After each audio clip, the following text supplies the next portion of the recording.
Bonjour à toutes, bonjour à tous. Une petite vidéo qui répond à la question: quelle est l'arme la plus efficace contre le pervers qui vous harcèle, mettons, sur Internet? Sur des sites, sur YouTube, sur Twitter, sur des pages que vous avez créées vous-même, etc. Eh bien, la réponse est très simple. L'idée est de ne surtout pas le nourrir de votre colère. N'entrez pas en relation avec lui, ne lui répondez pas, ne dites plus rien. Et je peux vous assurer que, à l'instar de la fameuse rose de Jéricho, vous savez, cette plante qui était offerte notamment avec Pif Gadget, c'est une jolie plante, une plante bénéfique.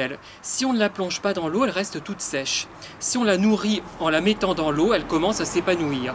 Eh bien, l'eau, la comparaison est un peu facile, hein, c'est le discours que vous allez avoir avec ce personnage néfaste et harceleur et pervers donc, hein, et vous allez le nourrir en quelque sorte. Il va être content que vous le fassiez exister, puisque c'est quelqu'un qui n'existe pas et qui a besoin de tyranniser les autres pour exister, de les martyriser pour exister lui-même, hein.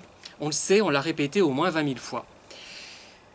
Et la meilleure attitude à avoir est de ne rien répondre, de ne jamais rien répondre aux emails que vous pouvez recevoir, aux messages orduriers disposés sur les sites ou sur YouTube par exemple, hein.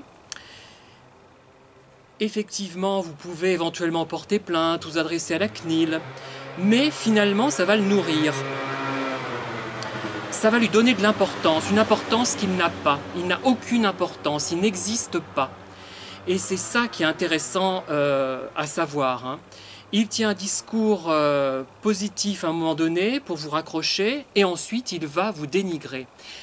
Vous avez peut-être peur que des gens bien lisent ces messages orduriers, ces messages obscènes, ces messages d'un crétinisme sans nom. Eh bien, ce n'est pas grave, puisque les gens bien sauront faire la part des choses. Ils sauront que c'est vous qui êtes finalement la bonne personne et que cette personne harceleuse, par son harcèlement odieux, se dénigre elle-même. C'est elle qui se dénigre en dénigrant l'autre, surtout de la manière dont elle le fait généralement. Donc soyez indifférents, je peux vous assurer que c'est la pire chose au monde. Vous savez à quel point j'ai souffert, et je souffre encore de temps en temps, hein, j'ai quelques sursauts, de l'indifférence dont mes livres font l'objet, hein. Donc c'est quelque chose de très difficile à supporter. Et si c'est difficile à supporter pour vous, ça sera d'autant plus difficile à supporter pour une personne perverse qui n'a aucune intériorité, qui est vide et qui a besoin de tyranniser les autres pour exister. Vous n'êtes pas dans ce cas, même si vous souffrez l'indifférence des autres. Vous avez les moyens de vous en sortir en faisant appel à votre, finalement, à votre intelligence et à votre sensibilité.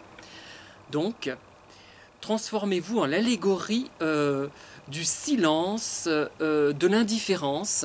Prenez un visage absolument lisse, ne réagissez plus, et vous verrez que la personne va se dessécher elle-même. Elle va, au bout d'un moment, accentuer son harcèlement, mais il ne faut surtout pas que vous tombiez dans le piège. Elle va faire tout pour que vous lui répondiez, mais ça ne marchera pas. Soyez fort, soyez forte, et ne cédez pas. L'indifférence est la meilleure arme. Bonne soirée et à bientôt.